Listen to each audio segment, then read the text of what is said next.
Bienvenidos. Gracias por venir a la mejor sesión de esta conferencia. Esperamos que sea la mejor. Va a depender de todos nosotros. Vamos a hablar de alerta temprana y de los desafíos de configurar e implementar sistemas de alerta temprana. Tengo un panel de lujo que les voy a ir presentando a medida que avanzamos en esta hora que tenemos juntos.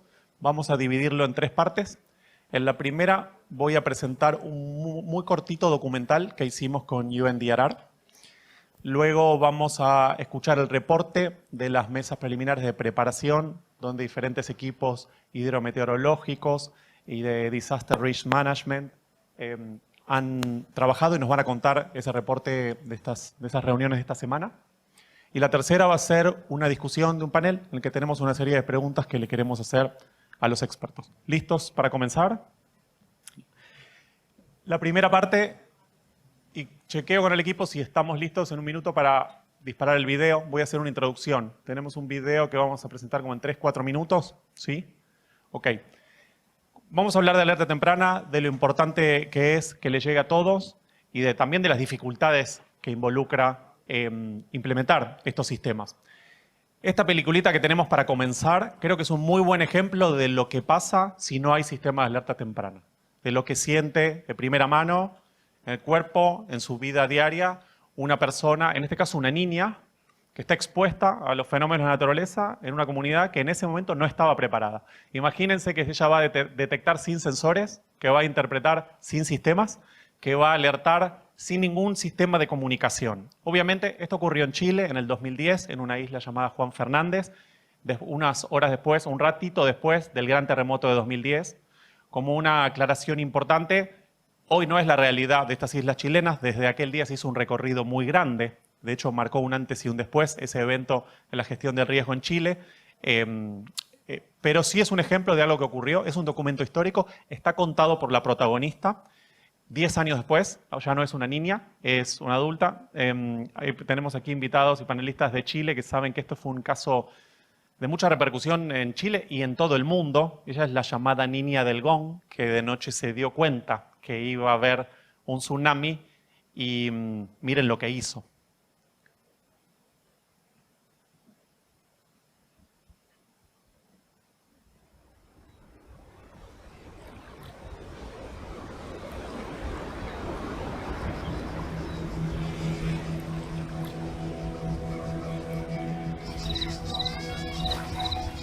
Ese día había salido.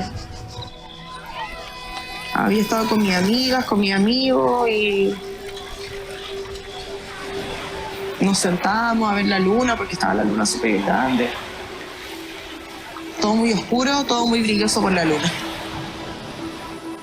Que me fui para la casa, mis papás estaban viendo el festival y yo, chao, me fui a acostar.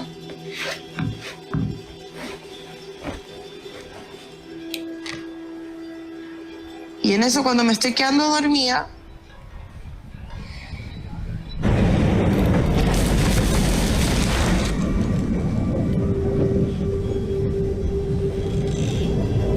me levanto y le digo así, mamá, si es que está temblando la pieza.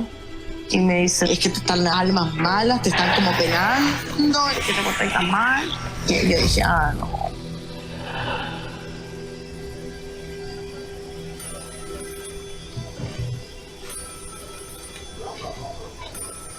Ya no sé, 2 minutos tenemos una llamada. Y mi mamá se levanta súper rápido, le escucho así como, ¿aló, papá? ¿Qué pasó? Y dice, Martina, tu abuelo me está contando que hubo un terremoto enorme en Valparaíso. Pusimos como la tele a ver si salía algo. Obviamente no había nada, estaba todo caído. Y en eso es cuando empezamos a sentir como un ruido. Era como cuando estás en la orilla de la playa y el mar se recoge para hacer una ola, pero intensifica algo así por mí.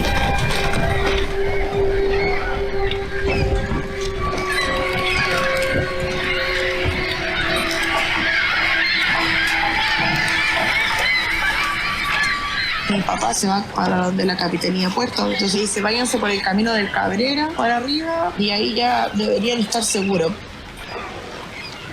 Y cuando estaba corriendo, mi mamá no corría. Pero decía, mamá corre, mamá corre. Trato de ser mis seres queridos. Lo único que tenía en ese momento para poder llegar a ellos era tocando el gong. Y yo digo, no, o sea, yo no me voy a ir a mi Cabrera, yo voy a ir a tocar el gong.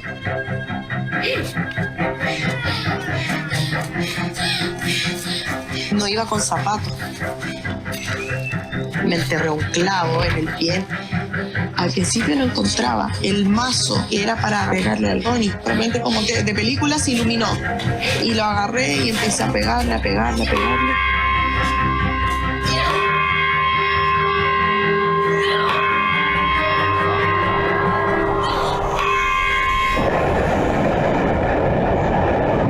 Perdí todo el ambiente.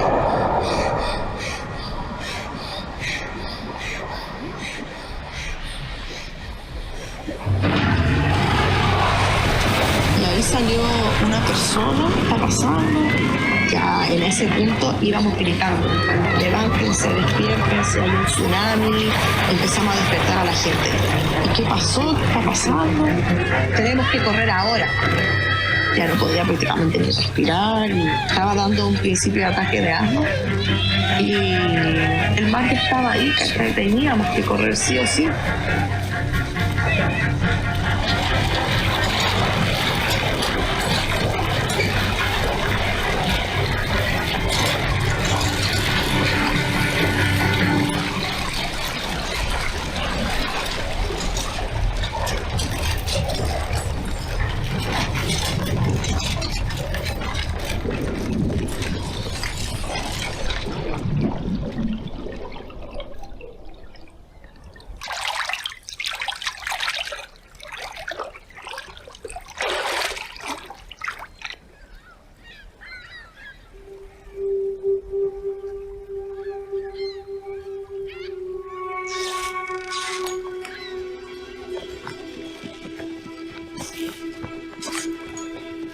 Llegamos a literal la punta del cerro.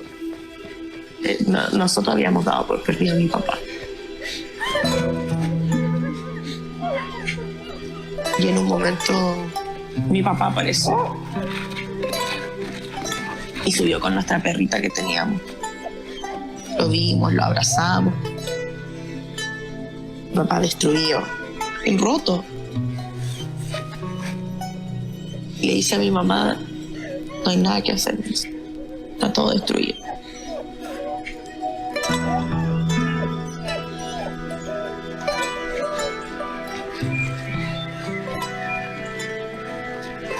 Todavía no éramos conscientes de toda la gente que se había salvado.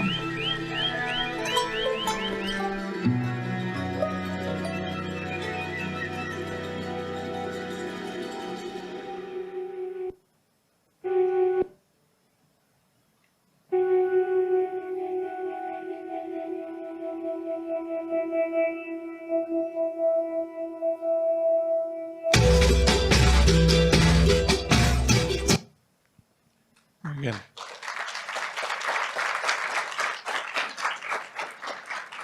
Muchas gracias. Espero que nos haya servido para ponernos en el lugar de la gente para la que trabajamos con nuestros sistemas. Martina participó del proceso, dijo que es la primera vez que pudo participar creativamente del contar su historia. Además, quiere seguir contándola. Me pregunto cómo es que los sobrevivientes se convierten en tan buenos narradores. Tal vez porque contaron la historia muchas veces, tal vez porque siguen procesando el trauma, tal vez porque quieren compartir lo que aprendieron y tal vez quieren compartirlo con personas como nosotros que necesitamos ese conocimiento para asegurar que protegemos, para que en los próximos eventos no vuelvan a ocurrir cosas así.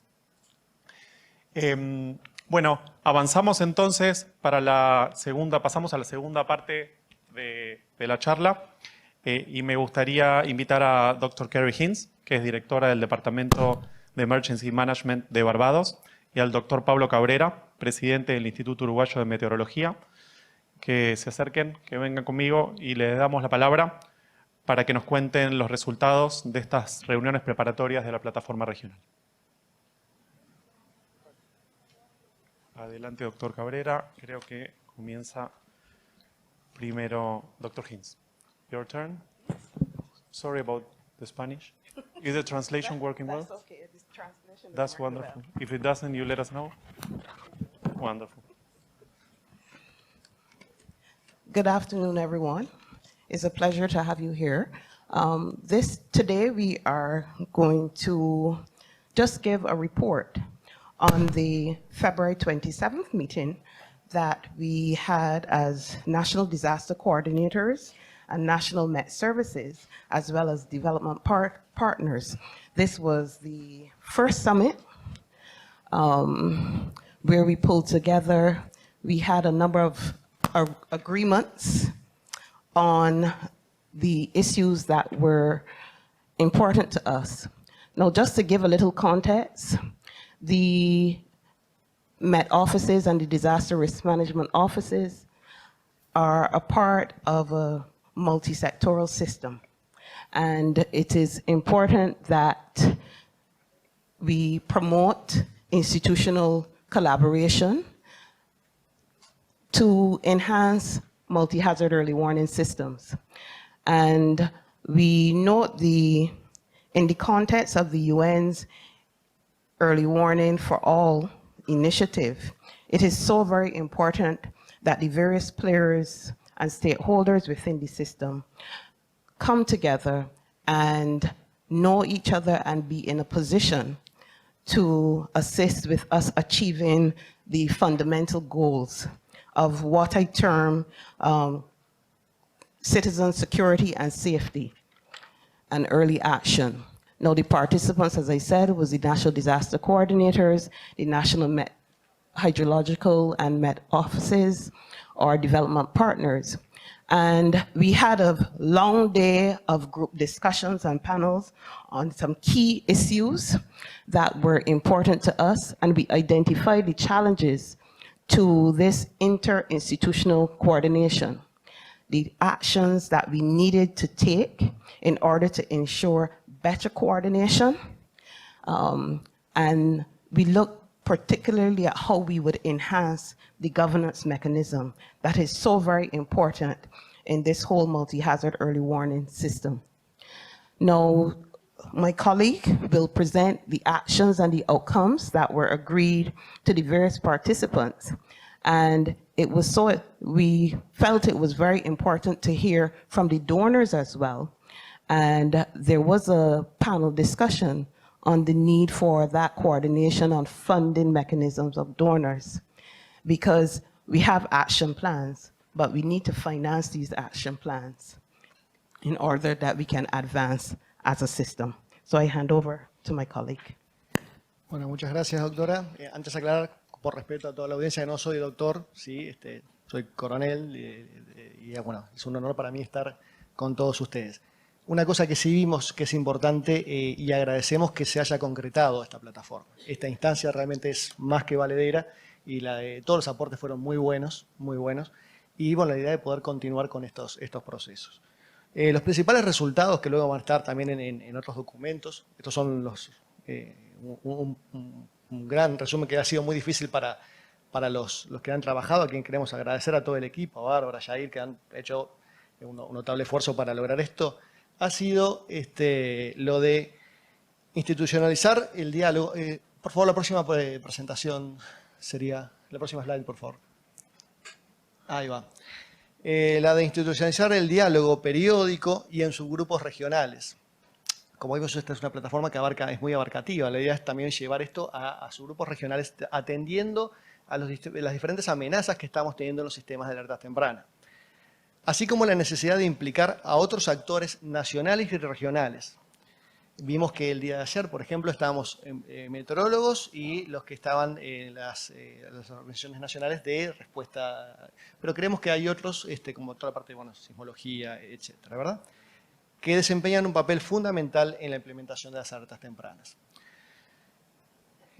Repetimos, creo que fue una instancia muy buena, valedera, y que ojalá se repita en forma presencial, en una manera sistemática, ¿sí?, y también virtual para lo que es la capacitación de nuestros técnicos que venimos.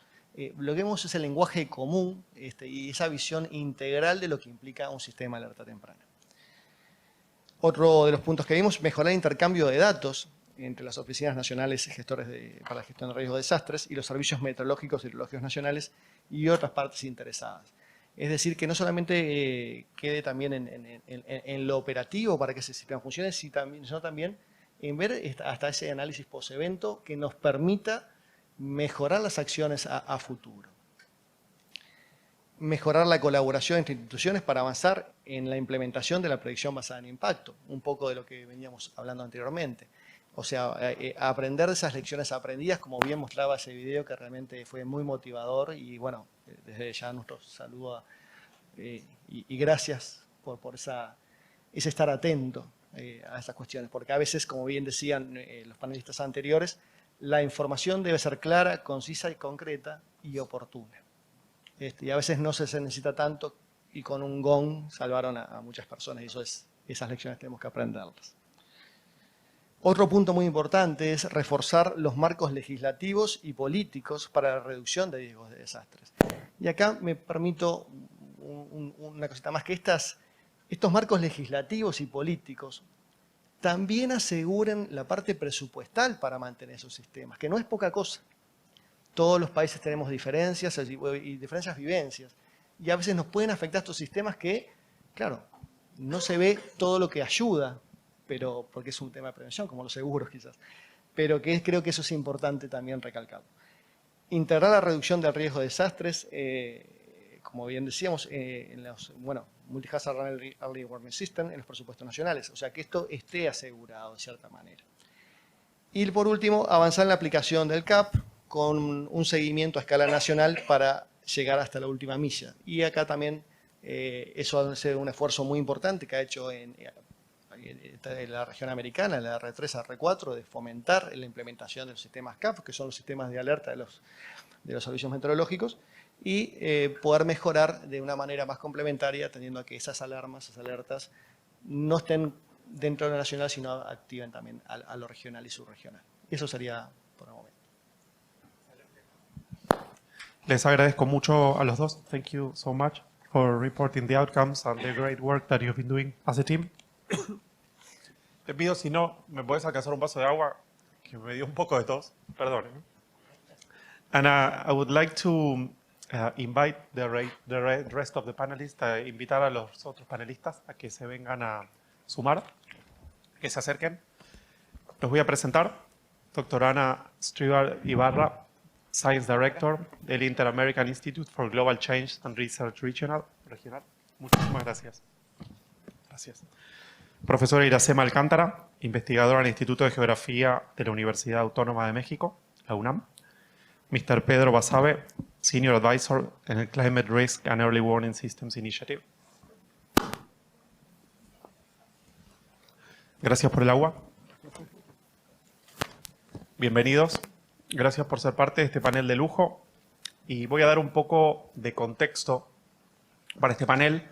Durante la COP27 en Egipto, en noviembre del año 22, el secretario de Naciones Unidas, Mr. Antonio Gutiérrez, anunció un plan ejecutivo de acción que se compromete a que haya sistemas de early warning, sistemas de alerta temprana accesibles para todos. Se llama EW for All, alerta temprana para todos, y es una iniciativa que busca generar acciones para asegurar que a todas las personas del planeta estén cubiertas y protegidas por estos sistemas de alerta temprana, en línea con el Target G del marco de Sendai.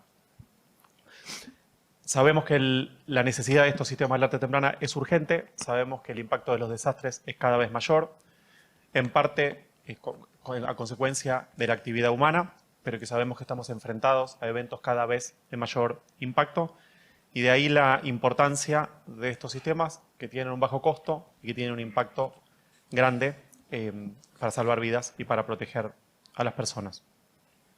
En ese contexto, tengo una serie de preguntas que les quisiera hacer a los panelistas, pero lo importante es que la ciencia y la tecnología cumplen un rol muy importante para configurar estos sistemas, para poder detectar, para generar sistemas que interpretan, que llegan a todas las personas, que permiten que más allá de cualquier barrera esta información le llegue a la persona de una forma a tiempo, de una forma, ¿no?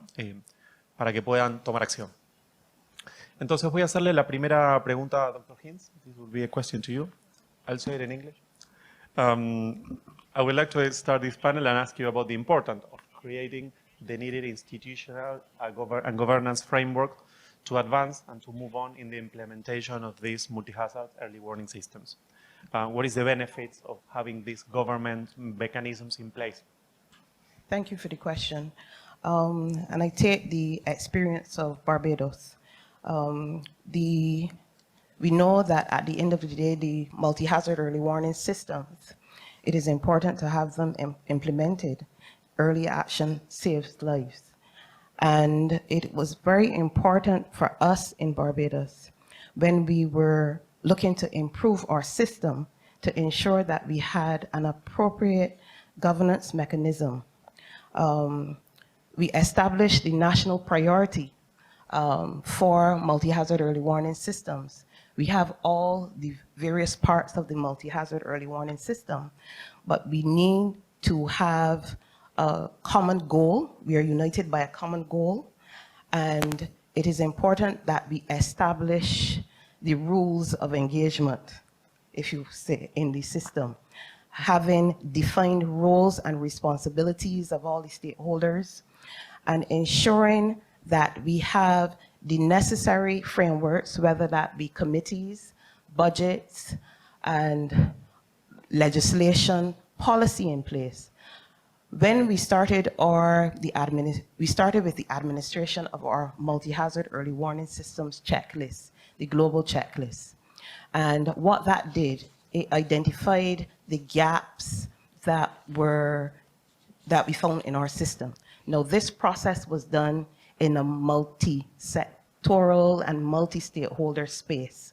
So it was not just the disaster office, it was not just the meteorological office, but we have persons from public, private sector, civil society, community groups, public sector, sitting and going through, administering the questionnaire and discussing what were the gaps within the system. And we did this. We had a gap analysis report that was generated.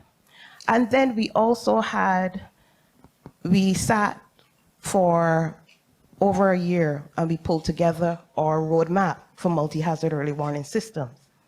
Now, one of the issues that we had was the lack of a policy. And the policy is there to guide the system so that we know what are our standards within the system, and we also know what we are looking to achieve. So having the framework, having a committee in place at the level to monitor and report on our achievements or lack thereof, so that we can guide the stakeholders in every aspect. So that was very important, that we have this governance mechanism in place at the highest level, and we have the buy-in from our senior policy level officials. That is very important to advance multi-hazard early warning systems. Thank you so much, Dr. Hinz, for sharing your insights. Y le quisiera hacer una pregunta a la profesora Alcántara. Cuando hablamos de sistemas de alerta temprana, multiamenaza, muy fácilmente se convierte en un lenguaje muy técnico, ¿no? Hay muchos conceptos técnicos en la expresión. Si quisiéramos explicarle de una forma simple a todos los actores, para que entiendan de qué estamos hablando cuando hablamos de multiamenaza y por qué le llamamos sistema, ¿nos podría contar un poco sobre esos dos conceptos? Claro que sí. Buenas tardes a todos. Es un gusto compartir el panel con los colegas y estar con ustedes. Bueno, sabemos que las amenazas son fenómenos, procesos o actividades humanas que pueden desencadenar un desastre en comunidades vulnerables que están expuestas a su impacto potencial. Y si bien es un concepto relativamente nuevo de las multiamenazas, cada vez está más inserto en el lenguaje cotidiano. Y hace referencia a diversos eventos peligrosos que existen en contextos específicos, pero que de manera adicional a ocurrir de forma individual, también pueden ocurrir de manera simultánea, en cascada o acumulada. Y es interesante ver cómo este concepto de multiamenazas se vincula con el de sistema. El concepto de sistema tiene nociones mucho más complejas, pero de manera simple es un conjunto de elementos que para funcionar correctamente tienen una serie de interdependencias, interconexiones y relaciones causales. Y entonces para poder entender este concepto de sistema, déjenme compartirles una historia que estaba leyendo que ocurrió teóricamente en la isla de Borneo a mediados del siglo pasado. Y la historia se conoce como la historia del gato volador o bien como Operación Caída del Gato. A lo mejor algunos de ustedes la conocen. Y bueno, yo digo, cuenta la leyenda o la historia que en la década de los 50 hubo un gran brote de malaria entre los dayacos, que son una etnia indígena de la isla de Borneo en el sureste asiático.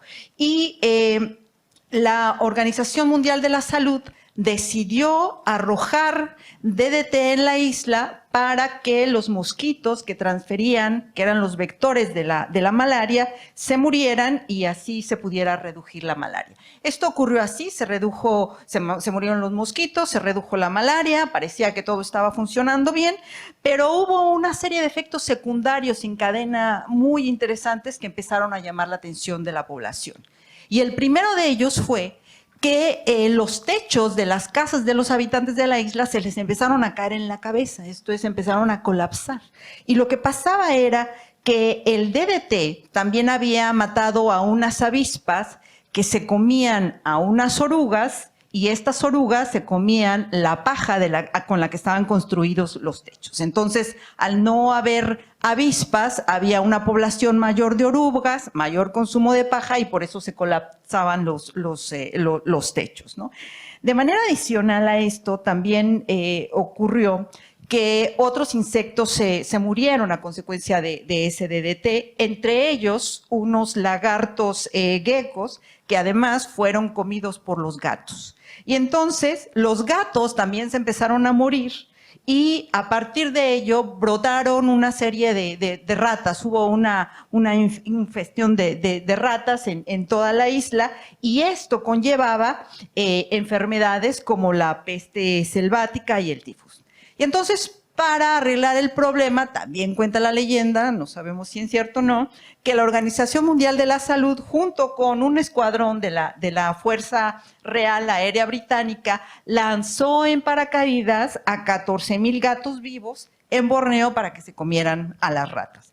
Y bueno, como decíamos, no sabemos qué tanta certidumbre hay en todos estos datos porque hay muchas versiones de la historia y no sabemos de qué forma ocurrió y si los gatos aceptaron subirse en los paracaídas, si realmente se aventaron, si eran 14,000 o eran menos, etcétera. Pero esto nos lleva a pensar y a reflexionar en la manera en cómo todas las acciones tienen efectos y son precisamente esas conexiones e interdependencias entre las acciones, la toma de decisiones, las elecciones y las percepciones también, que de alguna manera se define la complejidad y los efectos que se dan en cadena en un espacio determinado. Muchísimas gracias, profesora Alcántara. Me gustaría hacerle una pregunta a la doctora Stewart Ibarra. Sabemos que el riesgo se manifiesta como de una forma sistémica, como un sistema, con términos muy técnicos como interconectividad o efectos cascada. ¿Podría dar algún ejemplo de cómo se manifiesta, tal vez conectando temas como cambio climático o temas de salud, como hablamos recién? Sí, muchas gracias por la pregunta y me encantó lo que contó la colega aquí. Bueno, les voy a contar una historia brevemente que yo viví en 2016. En ese tiempo estuve en la costa sur de Ecuador dirigiendo un programa de investigación sobre salud global en conjunto con las universidades, Ministerio de Salud Pública y otros actores. Y hubo un terremoto de magnitud 7.8 en la costa norte de Ecuador que devastó las poblaciones, casi 1,000 personas murieron y muchísimas personas quedaron sin hogar. No sé si recuerdan, pero fue un evento muy, muy severo en Ecuador que ocurrió en 2016. Entonces, en ese tiempo fui con mi equipo y nos reubicamos ahí para ver cómo podríamos apoyar de alguna forma. No sabíamos qué hacer, pero llegamos y comenzamos a trabajar con el Ministerio de Salud Pública, con actores locales, de proveer, coordinar todas las donaciones y los voluntarios que llegaron de todas partes del mundo para apoyar, pero no había coordinación local. Entonces, en esa experiencia comenzamos a entender el efecto de cascada de los desastres, en este caso, los efectos iniciales de las heridas, pero más allá, la mayoría de las personas necesitaban medicamento para sus enfermedades crónicas, hipertensión, diabetes, eso fueron la mayoría de los pacientes. Y con el transcurso del tiempo comenzamos a ver cada vez más los efectos de salud mental, del estrés postraumática que estaban viviendo por los temblores que seguían mes tras mes, y eso veíamos cómo se interactuaba, por ejemplo, con las infecciones urinarias, los dolores de cabeza que experimentaban la población. Lo interesante es que, y lo terrible, es que ese mismo año ocurrió uno de los eventos del Niño más fuerte en las últimas décadas, en 2016. Eso significa en la costa sur de Ecuador que hay un cambio dramático en el clima, y en este caso hubo un aumento de la temperatura, y eso favorece la proliferación de los mosquitos, justamente. Yo he trabajado muchos años en temas de enfermedad transmitida por vectores, entonces era como mi campo, y estábamos monitoreando cómo estaba bajando desde el Caribe y Centroamérica Zika. Zika, una nueva enfermedad que justo cayó en 2016, y cayó en esa zona, en esa población, que en ese momento no había agua, porque se habían perdido la tubería por el terremoto. Estaban almacenando agua alrededor de las casas, estaban durmiendo afuera y estaban con este estrés crónica. Además, con el aumento de temperatura, eso, como ya mencioné, favorece la transmisión de estas enfermedades. Entonces, ahí vimos la combinación del fenómeno del Niño, que es a través de la variabilidad interanual, pero sabemos que también se está aumentando la frecuencia y intensidad por cambio climático. El efecto del terremoto en esta zona sumamente vulnerable a actividad sísmica, y los efectos de salud, que hubo la interacción entre temas de salud mental y esta enfermedad infecciosa de Zika. Comenzamos a ver pacientes que tenían síntomas de Zika y también síntomas de salud mental, y comenzamos a preguntar cómo estos efectos de salud mental, estrés crónica y aguda, afecta a la susceptibilidad a las enfermedades infecciosas como Zika. Y comenzamos a hacer encuestas, levantar información, trabajar con el Ministerio de Salud Pública, y vimos que hay muy poco, casi nada en la literatura científica de la interacción entre estrés mental y enfermedades infecciosas. Y después hicimos un análisis y vimos los datos, y en todo Ecuador, la zona caliente con mayor transmisión de Zika fue justamente donde hubo el terremoto. Entonces, todo esto nos muestra cómo hay que considerar esta complejidad, la interacción entre los diferentes desastres, y en este caso también la importancia de responder a los temas de salud a lo largo del tiempo. Estas comunidades, digamos, no fue inmediatamente, los efectos de salud duraban y seguían durando años después, perdían su hospital. Había muchos efectos que iban, digamos, de largo plazo. Entonces, eso requería un trabajo fuerte con las comunidades, con los actores gubernamentales, los donantes y los ONGs, para seguir sosteniendo la atención que fue necesaria en este momento crítico en la población. Gracias. Muchas gracias, doctora Stewart Ibarra. Gracias por compartir las historias. Les dije que iba a ser la sesión más interesante. Estamos escuchando historias de toda la región, o sea que no me sorprende. Tengo una pregunta que me gustaría hacerle al doctor Cabrera, al coronel Cabrera, perdón. Sabemos que implementar sistemas de alerta temprana es difícil, hay un montón de desafíos, de barreras, y hay determinados actores que cumplen un rol muy importante. Por ejemplo, los servicios meteorológicos o los centros que tienen que ver con temas geológicos.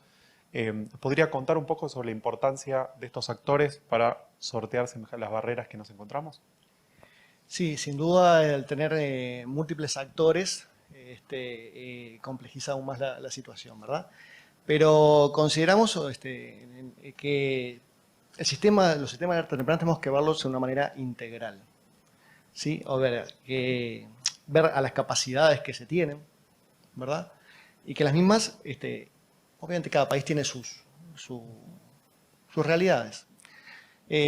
Lo cual establece, pero ver toda la cadena desde el comienzo, que ahora me voy a explayar un poquito más en ese tema, hasta llegar realmente a la población, que es realmente lo que necesitamos. Esas medidas también, una cosa que tienen que tener, atendiendo a las leyendas, las reflexiones que decían las colegas, la coherencia, ¿sí? O sea que una medida puede desencadenar quizás en problemas mayores. que ese es un gran problema. Y también como refiriendo un poco a esa coordinación de los sistemas y a esa integralidad de los sistemas que hablamos, es que, a ver, por ejemplo, bueno, hola, ahí sí, que es importante que en la realidad de cada país sea de una manera progresiva o ordenada. Sirve tener un excelente sistema de comunicación si tenemos un pésimo sistema de observación. Veamos el sistema desde el comienzo en toda esa cadena de una manera integral. A veces un tema, por ejemplo, cuando vienen proyectos de financiación, que es un tema importante, analicemos y que los mismos atiendan a toda la cadena. Desde los sistemas de observación, reforzarlos, a veces no solamente en las tecnologías, sino fundamentalmente que sean sostenibles en el tiempo. El mantenimiento de los mismos, que son la primera parte, en el caso de meteorología, en el caso de sismología, de quienes nos están monitoreando y nos van a decir, bueno, atentos que viene esto. Entonces, tratar de ver desde quienes dan esos fondos o cuando se presentan, ver esa manera integral. Eso es un tema que es muy, muy importante. O sea, tenemos que ver lo que son las capacidades que se tienen y que sean sostenibles en el tiempo. Y después de esa parte, sí, obviamente, entrar en esa espiral virtuoso, bueno, de que sea algo progresivo y coherente, de ir mejorando esas capacidades para brindar un mejor servicio a la población. Un tema que es importantísimo en lo que es esa integralidad es que los técnicos hablemos el mismo lenguaje. Porque yo puedo decirles algo muy meteorológicamente hablando y quizás el otro no me entiende. Y a eso es a lo que tenemos que hablar. Y lo mismo con el sismólogo, etcétera, etcétera, y otros actores.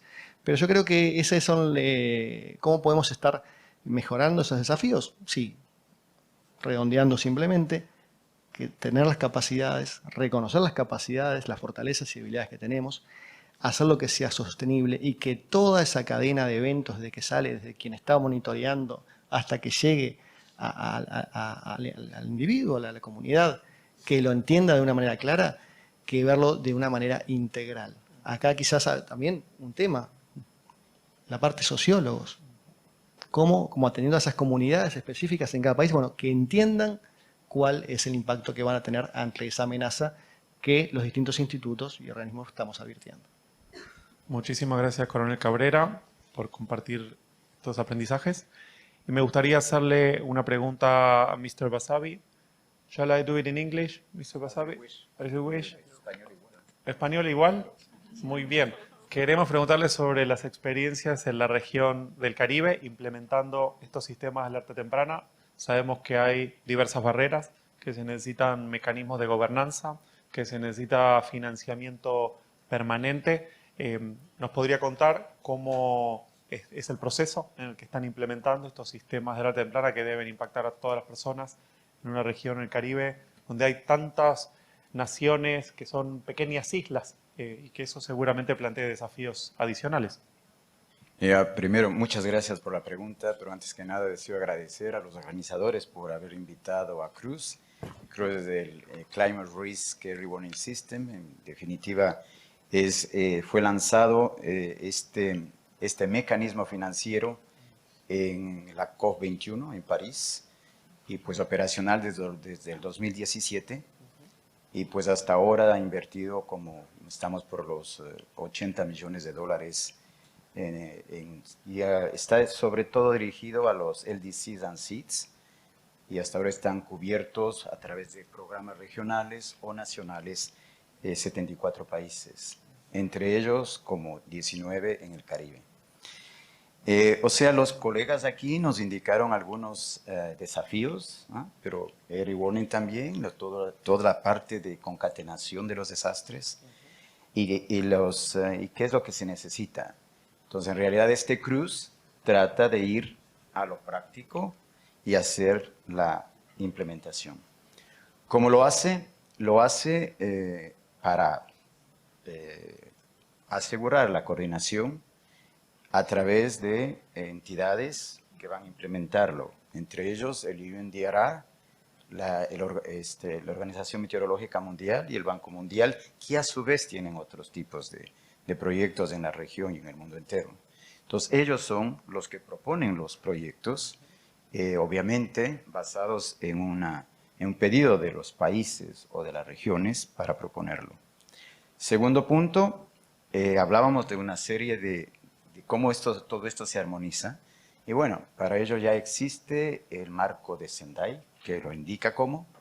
Para eso existe también los principios para los SATs, que son 4, solamente para recordar que es conocer el riesgo, las observaciones desde el monitoreo hasta el pronóstico y las alertas, la parte técnica en realidad. Tercero, las comunicaciones y toda la parte de sensibilización a las comunidades. Tuvimos el film de ustedes que es un excelente ejemplo y que sería bueno mostrarlo en la plenaria. Y el cuarto punto, la preparación para la respuesta. Y todo esto, el UNDRR, justamente colegas que están aquí, dicen esto no es posible sin la gobernabilidad. Entonces, todo ya está instituido. O sea, no tenemos que repetir eso, tenemos que implementar. Necesitamos acciones. No tenemos mucho tiempo para ello y les invito para que todos pensamos en la implementación. Yendo más a lo concreto, las plataformas nacionales. Hablamos que se deben ser multisectoriales, que se coordinen. Así es, el marco de Sendai ya lo dice. Entonces necesitamos, lo que se necesitaría es en este Cruz 2, reevaluar si estas plataformas en la región ya funcionan o no funcionan, cómo se coordinan y cómo van de la parte política a la parte normativa, los presupuestos, hasta llegar a la población, como decían los colegas de aquí al lado. El Cruz ha invertido más o menos como 6.5 millones en el Caribe desde el 2018 hasta el 2022 para fomentar las diferentes plataformas, pero también hay ahora un consorcio a nivel regional, hay una red de datos, hay la información y las evaluaciones, y ahora se está planificando un Cruz 2, asimismo unos 4 o 5 años, por unos 5 millones más. El Cruz también ha hecho un proyecto a nivel nacional, que es en Haití, por 1,5 millones desde los últimos 2 años, y que la idea es que se va a completar otro proyecto con la República Dominicana, de tal manera de completar pues esta gran isla que es de estos 2 países, Haití y República Dominicana. Hay una pregunta que siempre queda pendiente. Bueno, el Cruz se limita a los LDCs, ¿y qué pasa para Centroamérica o Suramérica, etcétera? Entonces también estamos sugiriendo que las agencias implementadoras consideren cómo compartir las lecciones aprendidas en el Cruz, en este caso del Caribe y de otras regiones.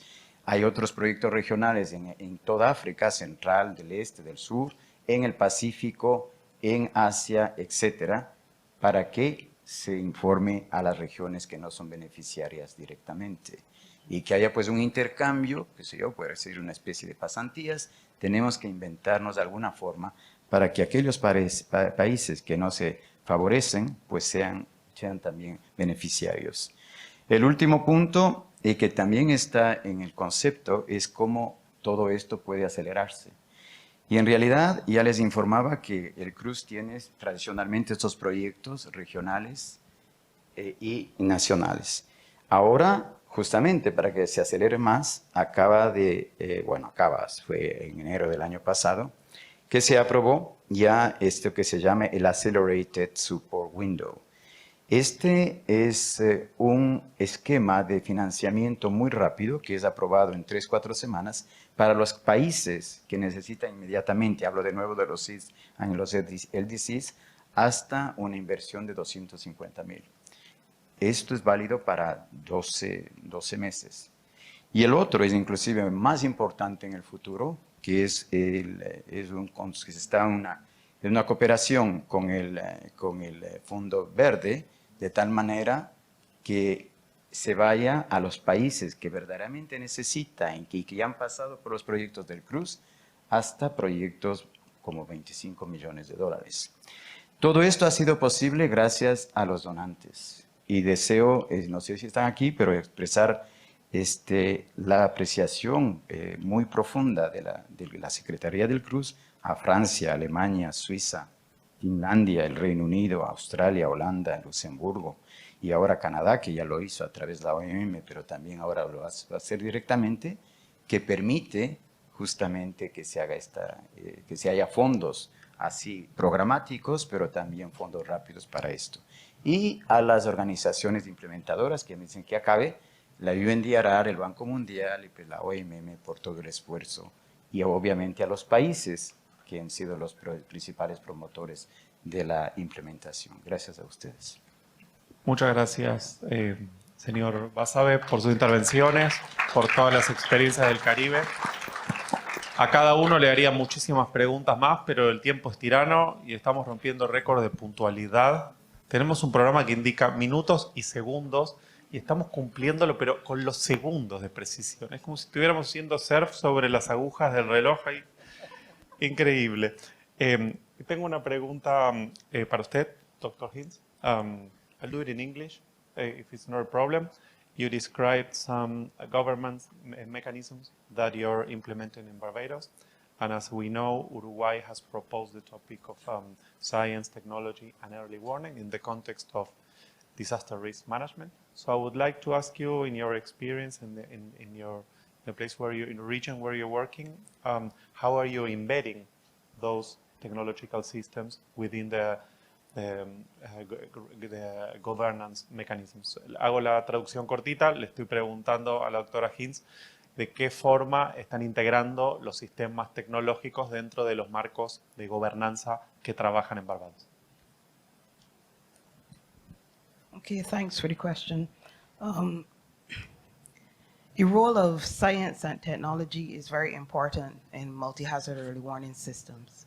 So much so for us in Barbados that in terms of our roadmap, the goal, the objectives of our roadmap, our policies, and the entire system, we articulated within the policy and the governance framework that for us, it was a national priority to build a national integrated multi-hazard early warning system that is science-informed, evidence-based, and supports decision-making for all stakeholders. And stakeholders from the community to the policymakers.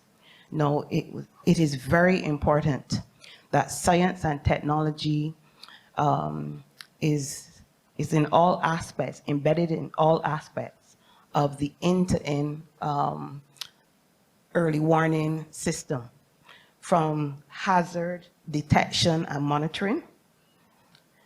You know it is important for the practitioners, the technical persons, to utilize the science to get the information that is needed for the policymakers, for the technicians, like myself, in terms of the national disaster offices and other stakeholders in public and private sector, and as well persons within the public domain. We need to get that information from the technocrats to act on it in a reasonable and timely manner.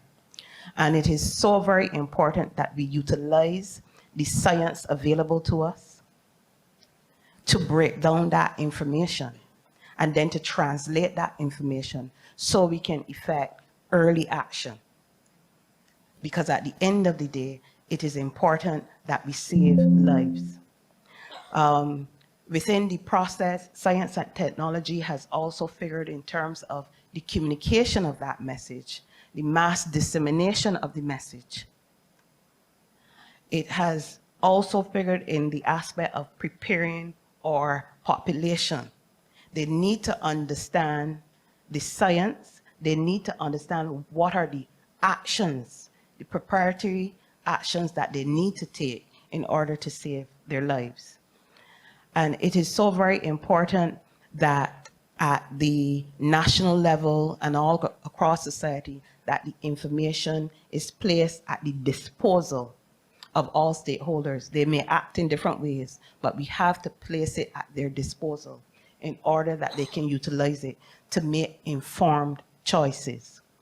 Now, it is very important as well that there is that level of technology and technology transfer. And from all levels. And it is important that there is a level of technology transfer from developed countries to developing countries. It is when we utilize the technology that is available to us, we may have to adapt it to suit our circumstance, but it is very important that we have that level of technology. Now, in terms of when we were participating in the various committees and the multi-stakeholder discussions as it relates to governance, it was important that we pulled practitioners and academia, persons from all echelons of society. So a part of the process, we had our University of the West Indies, we had persons from there, we had our technocrats. All of the stakeholders that are a part of the disaster management mechanism, and even stakeholders that are not what we consider traditional stakeholders, were in a position to utilize and harness their particular expertise, and also utilize that science and technology for us to come up with our end product of a policy.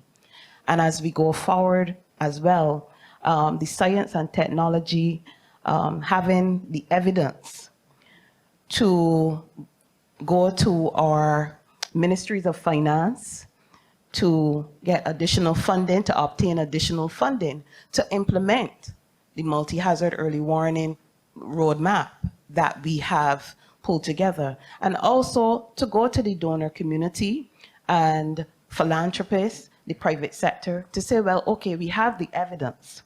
And this has been engendered by the application of the science and technology. And this is what we are seeing on the ground. This is what we need. And this information we will then act on. So it is very important that we apply the science and technology. And we have seen this as an enabler for us to really advance in terms of the multi-hazard early warning system in Barbados, and really at the core of it, to save lives. Yes?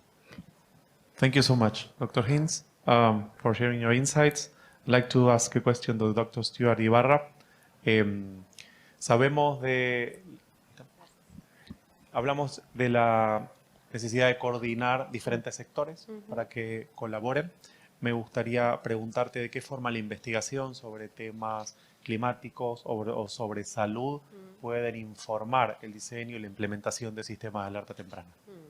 Buena pregunta, y voy a ser corta porque ya estamos cerrando la sesión, pero bueno, la investigación puede aportar, por ejemplo, para entender el impacto de eventos extremos a través de pronósticos basados en impacto, ¿no? Impact-based forecasting para epidemias de enfermedades infecciosas como dengue o olas de calor, cómo afecta la mortalidad y morbilidad de ciertos grupos, especialmente los más vulnerables. También te puede ayudar a saber dónde, cómo y cuándo los grupos más afectados van a estar para poder después implementar medidas. Y por otro lado, la investigación, más desde la perspectiva de la ciencia de implementación, nos ayuda a entender cuáles son los facilitadores o las barreras para poder implementar efectivamente una medida, sea un sistema de alerta temprana o otras medidas de adaptación a cambio climático. Y en este momento hay varias iniciativas en la región para promover la producción de conocimiento y ciencia. Desde el IAI, desde el Belmont Forum, entre otros, estamos financiando proyectos en toda la región en el nexo de clima, ambiente y salud. Entonces, si están interesados, puedo compartir un poco de información después sobre estas iniciativas. Muchísimas gracias. Tengo una pregunta para el doctor Cabrera. Hablando de ciencia, si nos podría contar de qué forma el intercambio regional e internacional de datos de alta calidad puede de alguna forma asegurar que los sistemas de alerta temprana transicionen hacia una predicción de futuros impactos. Bien, como dicen ustedes, Camino, o sea, muchos organismos ya, como la OMM, ha mandado directrices, publicaciones, lineamientos, así también como lo que es dentro de la adaptación de los sistemas de alerta temprana dentro del marco Sendai. Es decir, hay mucho escrito, ahora hay que ver también, como bien decía Pedro, el tema, bueno, vamos a lo práctico, a ver cómo poder armar todo este tema. Nosotros, por ejemplo, estamos trabajando con un sistema que es muy bueno, que es el CAP, que es una herramienta muy interesante en la cual todos los países van bueno, pueden dar a conocer a todo el mundo sus alertas, sus advertencias. Y hay para trabajar muchísimo más en esta herramienta. Una de las cosas que hablamos hasta en las conclusiones es generar esos grupos de trabajo regionales, subregionales, atendiendo a esas amenazas en común que tenemos. ¿Por qué? Porque a veces cuando subimos unas alertas queda comprimida o solamente a los límites fronterizos de cada país. Pero la meteorología no tiene fronteras y es algo que hablamos constantemente los meteorólogos en las sesiones regionales. Entonces, si algo me está pasando a mí, es como dice, bueno, si ves las barbas de tu vecino arder, pon las tuyas de remojo. O sea, algo está llegando también a nosotros. Y eso es un tema que tenemos que tener en cuenta. Creo que ese es uno de los temas fundamentales, es seguir trabajando y desarrollando esta muy buena herramienta que es el CAP, y atendiendo también a veces en esos puntos, límites que tenemos también, los umbrales. A veces países en líneas fronterizas tenemos quizás umbrales distintos para las advertencias. Es lo mismo que estamos hablando. Y ahí ya los umbrales ya entramos en lo que es también basados en el impacto. Es decir, cómo esos umbrales que estamos teniendo para la emisión de advertencias nos pueden estar afectando, quizás por una visión de un río o una frontera seca, situaciones distintas cuando la comunidad es la misma. A ver, podemos ser países distintos, pero la comunidad es la misma. Y esos son temas que tenemos que ir trabajando hacia ese punto para ir mejorando todo esto en lo que es la predicción basada en el impacto. Y obviamente atender hasta todas estas lecciones aprendidas. Vuelvo al principio, como bien decían, desde el video, desde las otros ejemplos que nos han dado, que son más que ilustrativos, de, bueno, esas lecciones aprendidas, volver a aprender, no que permitir que se nos repitan y así mejorar dar mejor servicio en esa vocación de servicio que tenemos todos los que integramos los sistemas de alerta temprana a nuestra comunidad, que es a la que nos debemos. Buenísimo. Muchísimas gracias. Le quería preguntar al señor Basabe una pregunta más que tiene que ver con el rol del sector privado, apoyando con ciencia y con tecnología que son parte de la implementación de estos sistemas de alerta temprana, y de qué forma la colaboración pública-privada puede colaborar en ese proceso. Es una pregunta muy importante y ustedes recordarán que todos los instrumentos internacionales que fueron negociados en el 2015 piden alianzas. No podemos cubrir los objetivos del desarrollo sostenible, la implementación del marco de Sendai, el Acuerdo de París, el acuerdo que a veces olvidamos de Addis Abeba para la financiación de todo esto, sin alianzas. Entonces, el sector privado esto es de la OECD, indica que el 90% de los trabajos es proveído por el sector privado. Entonces, el sector privado también pierde mucho en el caso de desastres. Y ya se ha fomentado esto, los seguros, los reaseguros, ya trabajan, esto no es algo nuevo. Pero que tenemos nosotros, y de paso a mí ya terminé las guías para el CRUZ, cómo hacer que el sector privado participe en los SATs. Pero no solo como proveedor de servicios, que siempre lo ha habido, ¿verdad? Sino como alianza, porque ellos también pueden tener sus beneficios directos o indirectos. Un ejemplo concreto. Con COSUDE desarrollamos en Camboya un sistema de alerta temprana para el People Centered Early Warning System, muy simple, con equipos que se fabrican ahí, son unas ondas sonoras solares y que se transmite la señal a los NDMOs nacionales y provinciales usando el servicio de telefonía celular. No cobran, pero obviamente el que recibe después la información de que tiene que evacuar o no es aquel que tiene pues el enlace y el contratito para su teléfono celular con estas empresas. Entonces es posible.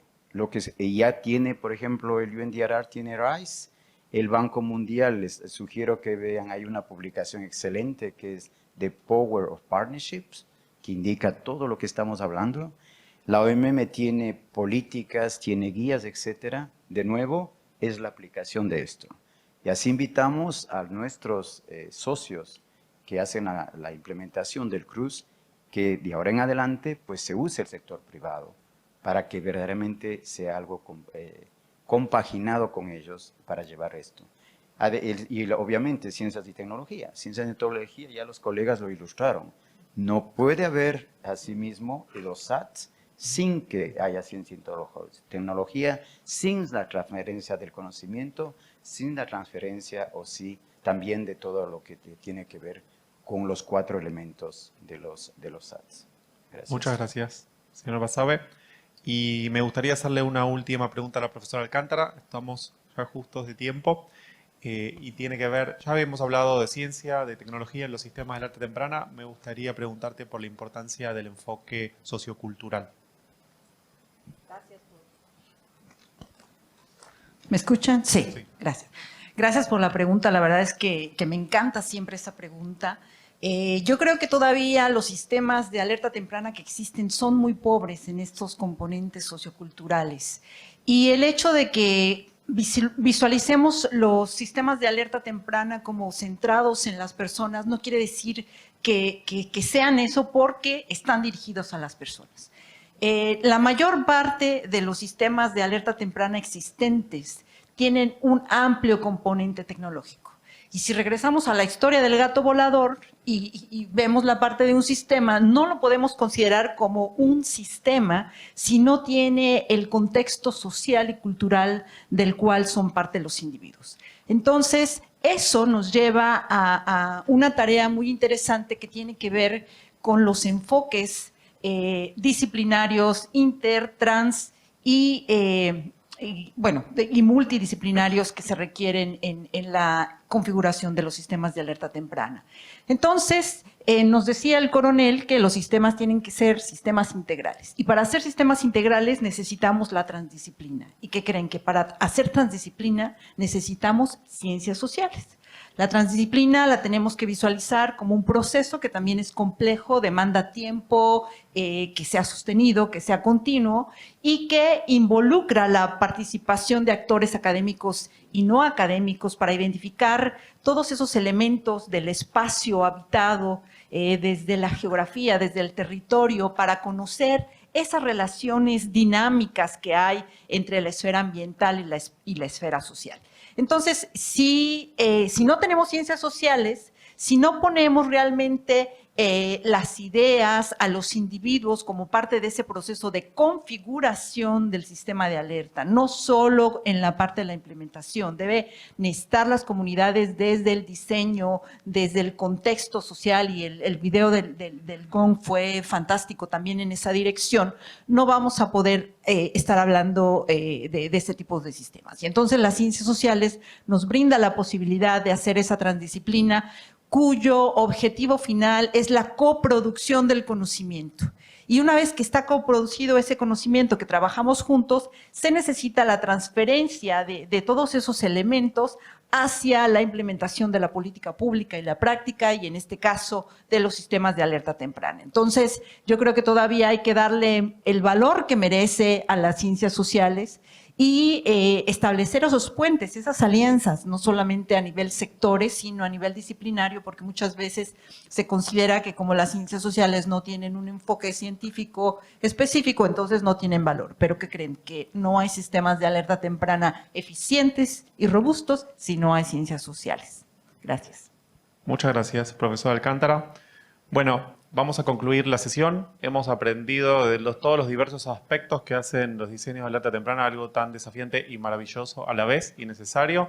Aprendimos de experiencias y distintas experiencias en la región y diferentes componentes, desde financiamiento, aspectos socioculturales, obviamente ciencia y tecnología, que era el tópico principal de esta charla. Espero que lo hayan disfrutado tanto como yo. Les agradezco a los panelistas de lujo que hemos tenido hoy y nos vemos la próxima.